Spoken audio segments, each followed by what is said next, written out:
राजाराम देशमुख वाड्यात पोचले देखील. मातोश्री, आम्ही अकोल्याचे देशमुख तुमच्या प्रकृतीची चौकशी करायला आलो आहे. आम्हाला काय धाड भरली? आम्हाला माहिती आहे मातोश्री, आमच्यामुळं तुम्हाला मनस्ताप झाला आणि त्यामुळं तुम्हाला हॉस्पिटलमध्ये ॲडमिट व्हायला लागलं. कोण म्हणतं आम्हाला मनस्ताप झाला? आम्ही तर अगदी ठीक आहोत. आम्ही हंबीररावांना आमच्या वाड्यात प्रवेश दिला नाही, त्यांचं आम्ही स्वागत करू शकलो नाही, हे तुम्हाला कळू शकलं असेलच की. आम्हाला एवढंच कळलं की तुमच्या वाड्यात 2 वेळची चूल पेटत नाही, त्यामुळे तुमच्या वाड्यात प्रवेश करणाऱ्या पाहुण्याला रिकाम्या पोटी परतावं लागलं. आम्हाला एवढंच माहिती आहे, समजलं? तेव्हा आता तुम्ही जाऊ शकता. मातोश्रीने राजाराम देशमुखांना सुनावलं. देशमुखांनी ओळखलं की मातोश्रींना खरी बातमी त्यांच्या हंबीररावांनी दिलेलीच नाही आहे. देशमुख, आमच्या हंबीरला तुम्ही वाड्यात प्रवेश दिला नाही, त्याचं स्वागत केलं नाही, त्यामुळे तुमचं चांदीचं ताट दूरच, त्यामुळे हंबीरला त्याचा अपमान वाटला. फार्म हाऊसमध्ये मद्य घेऊन दुःख दूर करण्याचा त्याला प्रयत्न करायला लागला. अजूनही तो त्यातून सावरलेला नाही आहे. मातोश्री, तुमचे पुत्र आमची कन्या बघण्यासाठी आलेलेच नव्हते. बोला, पुढे बोला, का गप्प झालात? वाडा इनामदारांचा आहे. आमच्यासमोर तुमच्यासारख्या पूजनीय घरंदाज मातोश्री असताना आम्ही आमच्या जिभेला लगाम घालू इच्छितो. याचा अर्थ काय समजायचा आम्ही? आमच्या मुखातून न उच्चारल्या गेलेल्या प्रकरणाविषयी आपणच आपल्या चिरंजीवाकडे विचारणा करा. तुमची कन्या जास्वंदी आमच्या वाड्यात शोभली असती. आमच्या कन्येच्या नशिबी तुमचा हा वाडा मिळाला असताना तर आम्ही आनंदाने मारायला मोकळे झालो असतो. आम्हाला वाटतं अजूनही वेळ गेलेली नाही आहे. आम्ही आमच्या चिरंजीवांना सांगतो. आता वेळ आमच्या हातात नाही ना राहिली. अच्छा, म्हणजे तुम्हाला आमचा विचार मान्य नाही आहे? तसं नाही मातोश्री साहेब. म्हणजे जास्वंदीचं लग्न झालं? हंबीरराव इनामदारांनी देशमुखांच्या देखण्या जास्वंदीला नाकारलं. याचा अर्थ इतर खानदानी घराण्यांनी काय लावला असता सांगा बरं? त्यामुळं या बातमीचा पाराचा कावळा व्हायच्या आधी आम्हाला तिच्या विवाहाचा विचार करायलाच लागला. अरे अरे अरे अरे अरे अरे मातोश्री हळहळल्या. मातोश्री, तुमच्या हंबीररावांना दुसऱ्याही चांगल्या सौंदर्यवान मुली मिळतील, पण आमची जास्वंदी गुणवती होती. आम्ही तर म्हणतो ती साक्षात लक्ष्मी आहे. पण तिला हंबीररावाने का लाथाडावं, हे सगळं कळणं लय कठीण आहे. आणि तुम्हाला तर माहिती असणारच ना, हंबीररावाने आमची मुलगी का नाकारली. माहिती नसेल तर आम्ही ते सांगणार नाही, ते आमचं काम नाही. तुमच्या घराण्याविषयी लोभ वाटला म्हणून आम्ही हात पुढं केला, पण त्या हंबीररावांनी त्याचवेळी हंबीरराव तिथे पोहोचला होता. त्याला बघताच राजाराम देशमुख उठले, मातोश्रींना हात जोडून म्हणाले, आमची आता या वाड्यात यायची इच्छा नाही राहिली. आमचा हा शेवटचा नमस्कार. ते कावेबाजपणे बोलत होते. मातोश्रींनी बैठकीच्या खोलीत आलेल्या हंबीररावाकडे बघितलं आणि म्हणाल्या, हंबीर, देशमुखांनी आम्हाला जे काही सांगितलं ते. मातोश्री, त्यांनी काय सांगितलं ते आम्ही ऐकलं नाही. आम्ही ऐकलं ना ते. त्यांची कन्या पाहायला तू अकोल्याला गेलास खरा, पण त्यांच्या वाड्यात सुद्धा तू पाय ठेवला नाहीस. हे ऐकलं आणि हंबीरने देशमुखांकडे बघितलं. आपल्या वाड्यात कलह निर्माण करण्यासाठीच यांचं इथे येणं झालेलं आहे. मातापुत्रात संघर्ष निर्माण करून यांना काय मिळणार आहे? मातोश्री, आमच्या परीने तो विषय संपला आहे, पण तू आम्हाला अंधारात ठेवलं आहेस. खोटं बोललास आमच्याशी. तू तिकडे कोणाची मुलगी पाहिलीस का? हो मातोश्री, आम्ही ती मुलगी पाहिली, आम्हाला ती आवडली. तुम्हाला ती सुनबाई म्हणून या वाड्यात घ्यायचा आम्ही विचार केला. मग तो विचार का बदलला? कारण ती मुलगी ह्या देशमुखांनी वाड्यातून पळवली. हा, पळवली, बरोबर आहे, कारण तुमचं खानदान आम्हाला वाचवायचं होतं. म्हणजे ती मुलगी खानदानी वाड्यातली नव्हती. देशमुखांनी आता आपल्या जिभेची धार चालवली.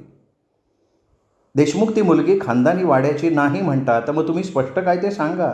ऐकवणार नाही तुम्हाला ते. आम्ही आमचं काळीज घट्ट करतो. हे बघा, ती पोरगी एक बाजारबास वेतामास गिरणीची. जिचा बाप कोण आहे हे जिला सांगता येणार नाही. अशा मुलीशी तुमचे हे चिरंजीव लग्न करायला तयार झालते. आम्हाला ते सहन नाही झालं, आम्ही तिला पळावली. हंबीर? मातोश्रींच्या सगळ्या देहालाच घाम फुटला. चेहरा घामानं उजळून निघाला आणि त्या जागेवर खाली कोसळून पडल्या. हंबीर त्यांच्याकडे धावला, पण त्याचा काही उपयोग झाला नाही. त्यांना जबरदस्त अटॅक आला होता. त्यांनी जाग्यावर मान टाकली होती. वहिनीसाहेबांनी लांबून हे दृश्य पाहिलं आणि त्यांनी स्वतःला मातोश्रींवर झोकून दिलं आणि काळजाला भिडणारा हंबरडा फोडला. वाड्यात काम करणाऱ्या 2 कुळबिणी धावल्या. वाड्याच्या आजूबाजूचे लोक आले.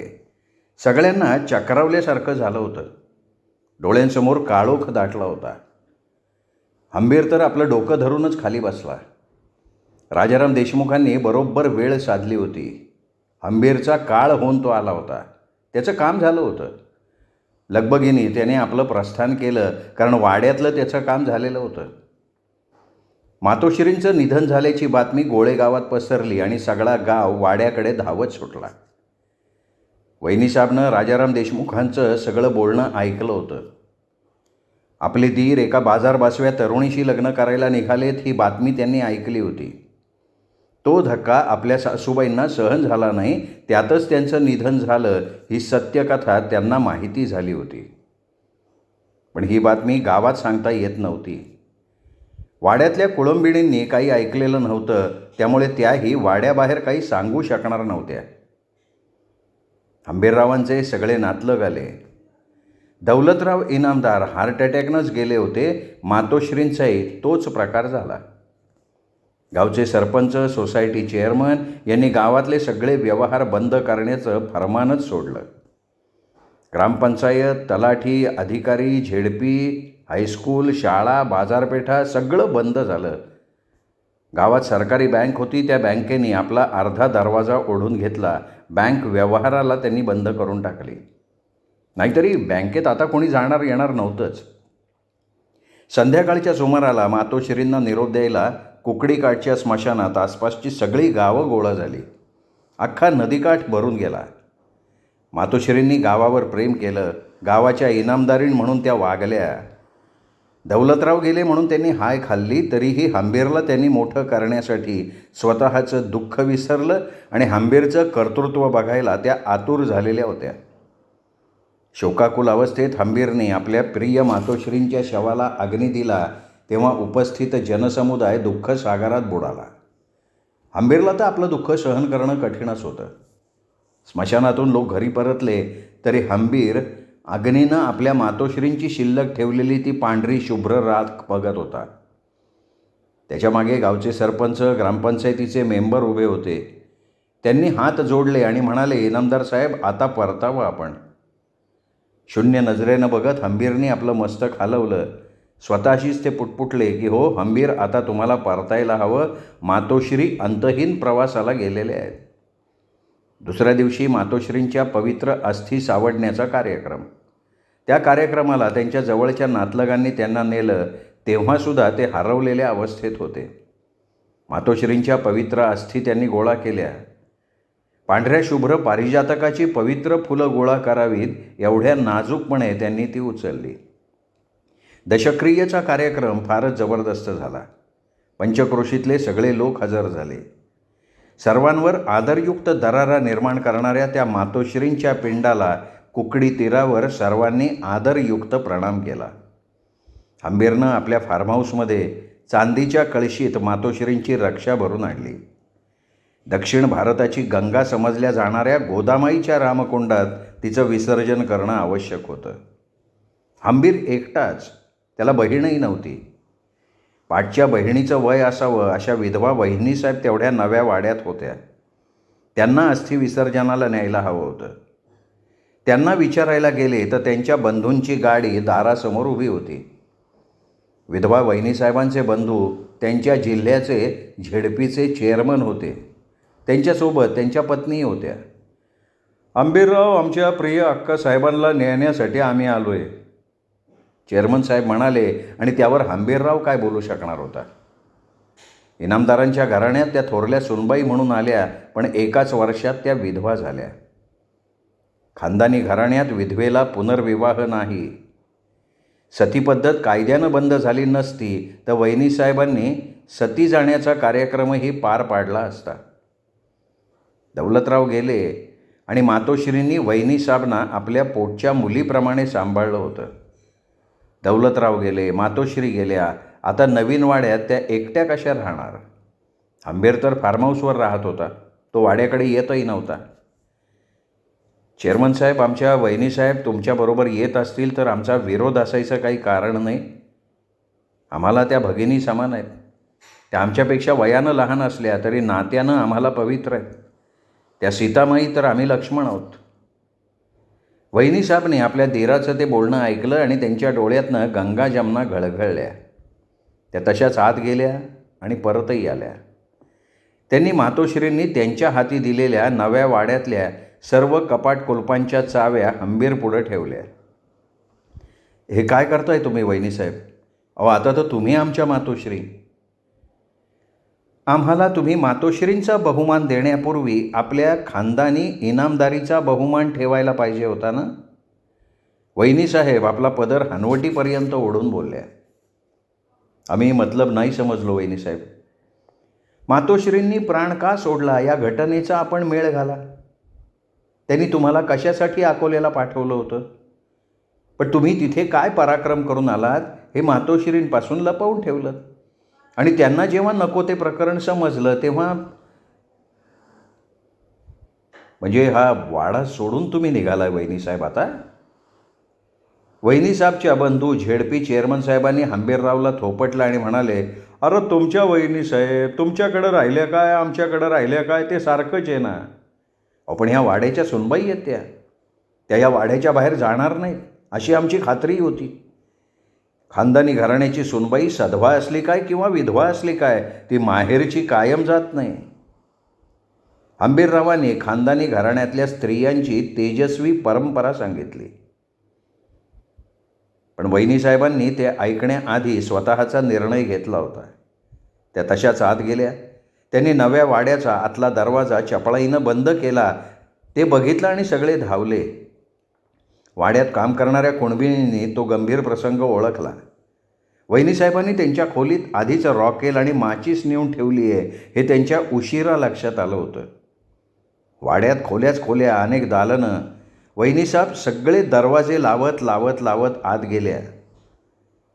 आता सगळे दरवाजे तोडत जाईपर्यंत वहिनीसाहेबांचं काय होणार? वाड्यातनं बाहेर अग्निज्वाला दिसायला लागल्या. आधीच हंबीरराव चेअरमन साहेबांनी सगळीकडे आवाज दिला. लोक पाण्याची भांडी घेऊन धावले. गावच्या नदीपर्यंत लोकांनी माळा तयार केल्या. पाण्याचे हंडे, कळश्या, बादल्या पटापटा आल्या. पण वाडाच तो चिरेबंदी दगडांनी बांधलेला वाडा. त्यात तो नवीन वाडा. त्याच्या भिंतींना शिड्या लावून मग माडीकडे काही जणांनी धुराला न जुमानता, अग्निज्वालांची पर्वा न करता उड्या घेतल्या. भिंतीशी लावलेल्या शिड्यांनाही चांगलं घट्ट पकडून मग शिड्यांवर उभ्या राहिलेल्या लोकांकडनं पाण्याची भांडी वाड्याच्या माडीकडे गेली. तिथून पाणी फेकलं गेलं. अख्खा वाडा पाण्याने भिजून गेला. गावकऱ्यांनी प्रयत्नांची पराकाष्ठा केली होती. आग विझवण्यासाठी त्यांना यशही मिळालं. संपूर्ण वाडा पेटण्यापासून वाचला. पण वहिनीसाहेबांचं काय? सुतारांचे 4-5 गडी आपली हत्यारं घेऊन मुख्य दरवाजापासून सगळ्या दरवाज्यांच्या कड्या बरोबर तोडत वहिनीसाहेबांच्या दरवाजापर्यंत गेले. त्यांच्या पाठोपाठ कुणबिणी आणि मग हंबीर आणि चेअरमन साहेब. सुताराचे गडी मागे फिरले. कुणबिणी पुढे धावल्या. त्यांनी पलंगाच्या पलीकडून बघितलं. वहिनीसाहेब अर्धवट अशा पालथ्या पडल्या होत्या. कुणबिनींनी पलंगाच्या बाजूचं कपाट खोललं. त्यातनं साडी काढली आणि ती वहिनीसाहेबांवर टाकली. चेअरमन साहेब पुढे आले. त्यांनी आपल्या बहिणीचा चेहरा पाहिला. चेहऱ्याला अग्नीने स्पर्शही केला नव्हता. गळ्याखालचं शरीर अग्नीने चाटलं नव्हतं.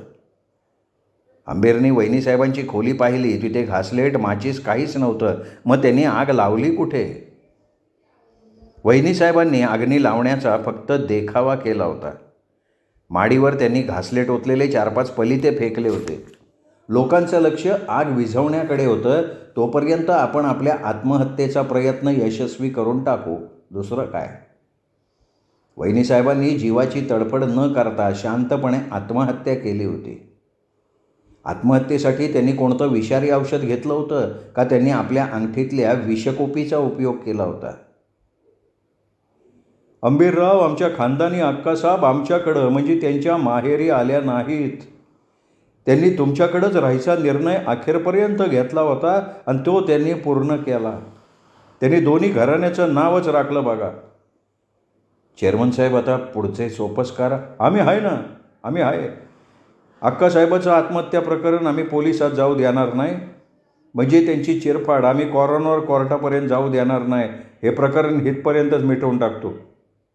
अंबीरराव इनामदार वकील होता. पोलीस ठाण्यापर्यंत त्याचेही संबंध होते. वहिनीसाहेब प्रकरण त्या दोघांनी चांगलं हाताळलं. वहिनीसाहेबचे बंधू झेडपी चेअरमन दुसऱ्या जिल्ह्यातले असले तरी त्यांच्या पदाला प्रतिष्ठा होती. मुख्यमंत्र्यांपर्यंत त्यांचे जॅक होते. वहिनीसाहेबांचा अंत्यसंस्कार मातोश्रींच्याच जागी केला गेला. दोघी पण विधवाच, पण वहिनीसाहेबांनी संसार सुख उपभोगलंच नाही. त्या तशाच वैधव्यात जळत राहिल्या. मातोश्रींनी त्यांना आपल्या पोटच्या मुलीप्रमाणे सांभाळलं. त्यांना दुःख असं जाणवू दिलं नाही. हंबीरसुद्धा त्यांच्याशी भावासारखाच वागत होता. मातोश्रींप्रमाणे वहिनीसाहेबसाठी अख्खं गाव पुन्हा हळहळलं. या इनामदार घराण्याला कुणामुळे होरपळावं लागतंय? त्यांच्या घराण्याला कोणाची तरी दृष्ट लागली आहे, पण कोणाची हे समजत नव्हतं. अंबीरला मात्र यामागचे खलनायक असलेल्या राजाराम देशमुखांची चीड आली होती. त्याच्यामुळेच घराण्यातल्या या 2 जीवांचा बळी पडला होता. हे दोनही बळी राजाराम देशमुखांनीच घेतलेले होते. देशमुखांनी त्यांच्या जास्वंदीचं लग्न झाल्याचं सांगितलं. याला कारण काय? कशासाठी सांगितलं त्यांनी ते?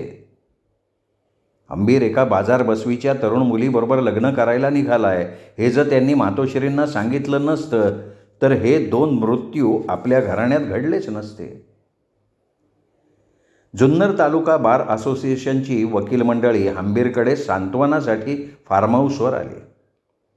मातोश्री आणि वहिनीसाहेब हे दोन्ही आघात एका पाठोपाठ एक पडल्यानं हंबीर दुःखी होता.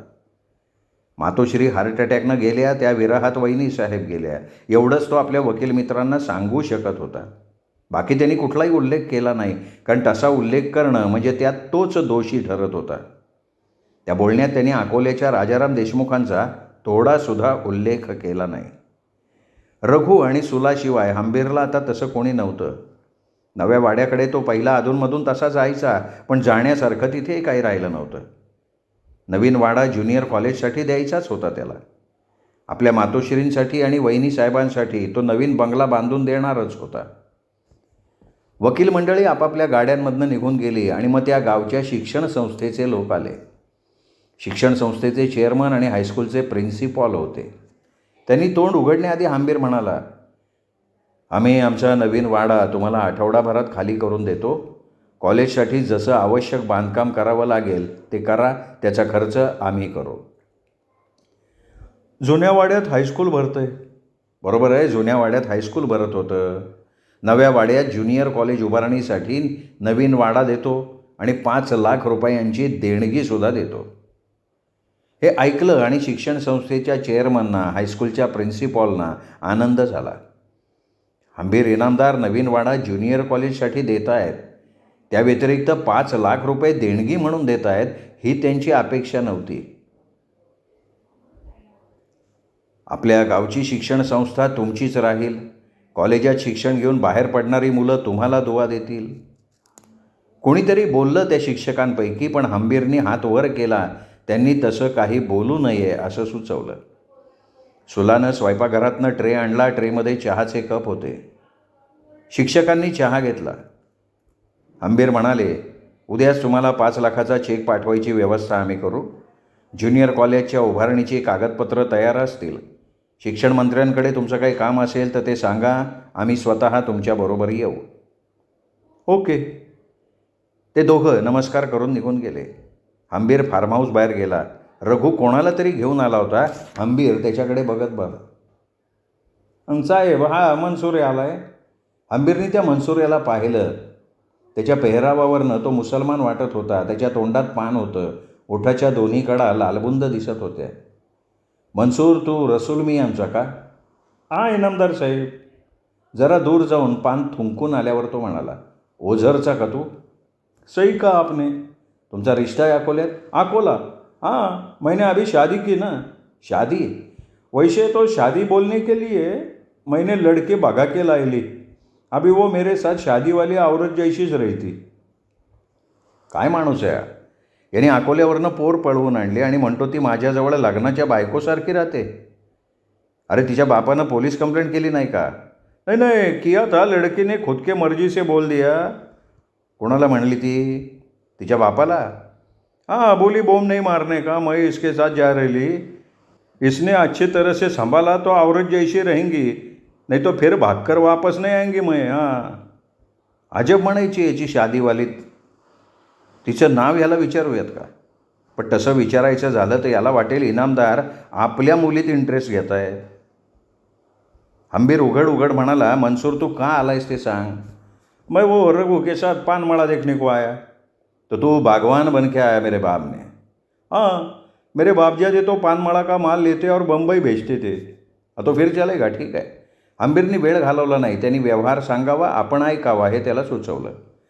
आपके मुकादम को तो मैंने बता दिया, लेकिन वो बोला आप इनामदार है, वकील बाबू है, तो फिर मैं आपको फंसा नहीं सकता ना. हे बघ, तू पानमळ्यातला माल नेत जा, आमचा मुकादम सगळा व्यवहार बघतो. सलाम साहब, चलता मैं. हंबीरनी त्याला हात वर करून जायला परवानगी दिली. आता पानमळ्यातून नियमित उत्पन्न मिळणार होतं. हंबीर फार्म हाऊसमध्ये आला. मातोश्रींच्या दशक्रियेत डोक्याचं मुंडण केल्यानं त्याला ऊन लागत होतं. कोर्टात जाताना तो हॅट घालून जात होता. इनामदार घराण्यातले सगळे पुरुष आक्कडबाज पगडी घालत होते. दौलतराव गुलाबी फेटा बांधायचे तर नव्या पिढीचे हंबीरराव बोडके राहत होते. पण आता मुंडन केल्यानं त्यांच्या डोक्यावर हॅट आली. तेवढ्यात फोन वाजला. हंबीरने तो घेतला नाही. आता वाड्यावरून मातोश्रींचा फोन येणं नव्हतंच. तो फोन कायमचा बंद झाला. रोज त्या फोनवरनं जेवणासाठी काय करणार ते सांगायच्या. मातोश्रींची आठवण येताच त्यांनी आपल्या फार्म हाऊसच्या भिंतीवर लावलेल्या मातोश्रींच्या आणि वहिनीसाहेबांच्या फोटोकडे बघितलं. दोघींच्या फोटोंना चंदनाचे हार घातले होते. या हॉलमध्ये लोक आपल्याला भेटायला येणार. पूर्वी लोक फार्म हाऊसच्या हॉलमधल्या भिंतीवर दौलतरावांचा फोटो पाहत होते, हात जोडत होते. आता त्यांच्या बाजूला मातोश्री आणि वहिनीसाहेबांचा फोटो. पण एक वेळ मातोश्रींचा फोटो तीर्थरूपांच्या फोटो शेजारी चालेल, वहिनीसाहेबांचा फोटो तिथे लावणं ठीक नव्हे. ज्यांना वहिनीसाहेब माहीत नसतील असे पाहुणे तरुण वहिनीसाहेबांचा फोटो बघून म्हणतील, हंबीरराव ह्या तुमच्या पत्नी का काय? ही शंका डोक्यात येताच हंबीररावनं ताबडतोब रघुला बोलवलं. त्यांनी त्याला वहिनीसाहेबचा फोटो काढ म्हणून सांगितलं. रघुनी त्यांच्याकडे बघितलं आणि काही बोलल्यावर तोंडावर बोट ठेवून जे काम आहे ते कर असं त्यांनी त्याला सांगितलं. हंबीररावांकडे त्यांच्या मोठ्या पैलवान भावाचा फोटो होता, पण तो खास पैलवानकीच्या रुबाबातला. कमरेला फक्त काचा मारलेला, बाकी सगळं पिळदार शरीर दाखवणारा तो फोटो. तर त्या फोटो शेजारी वहिनीसाहेबांचा फोटो कसा लावायचा? मातोश्रींनी पण आपल्या थोरल्या चिरंजीवांचा तो पैलवानकीचा फोटो वाड्याच्या बैठकीच्या खोलीत लावलेला नव्हता. वहिनीसाहेब तो फोटो बघून उगाच डोळ्याला पदर लावायला नको. हंबीरला वहिनीसाहेबांचं वाईट वाटायचं. त्या त्याच्यापेक्षा तशा धाकट्या. तो खरं तर तिला माहेरच्या अक्कासाहेब याच नावाने पुकारायचा. पण मातोश्री ओरडल्या, म्हणाल्या तू तिला वहिनीसाहेब म्हणत जा, वाड्याच्या मर्यादा पाळत जा, आम्हाला तुझं हे असलं वागणं आवडत नाही. पैलवानकी करणारा मोठा भाऊ बैलगाड्यांच्या शर्यतीचा शौकीन. शर्यत चालू असताना बैलगाड्या खाली सापडला. शर्यतीच्या बैलांनी त्याला तुडवला. गाडीची चाकं त्याच्या मस्तकावर आदळली. मस्तकातून मेंदूच बाहेर पडला. त्याचा चेहरा फार भयानक झाला होता. रक्तबंबाळ तो जागेवर गेला. पैलवान मुलगा गेल्यानंतर दौलतरावांना त्याचं ते दुःख सहन झालं नाही. त्यांनी हाय खाल्ली. थोरल्या पुत्राचा तो भयानक मृत्यू त्यांचं काळीच फाडून गेला. हार्ट अटॅकचा झटका पहिला येऊन गेला. मग त्यांना वाटायला लागलं, जेव्हा जेव्हा आपल्याला आठवण येते तेव्हा असंच हार्ट अटॅकनं आपण संपणार. आणि शेवटी तेच झालं. दौलतराव त्यातच गेले. थोरला पैलवानकी करणारा आणि बैलगाड्यांच्या शर्यती खेळणारा भाऊ आणि तीर्थरूप दोघे होते तोपर्यंत हंबीर वाड्यात राहिला. तोपर्यंत फार्म हाऊस बांधलंही गेलं नव्हतं.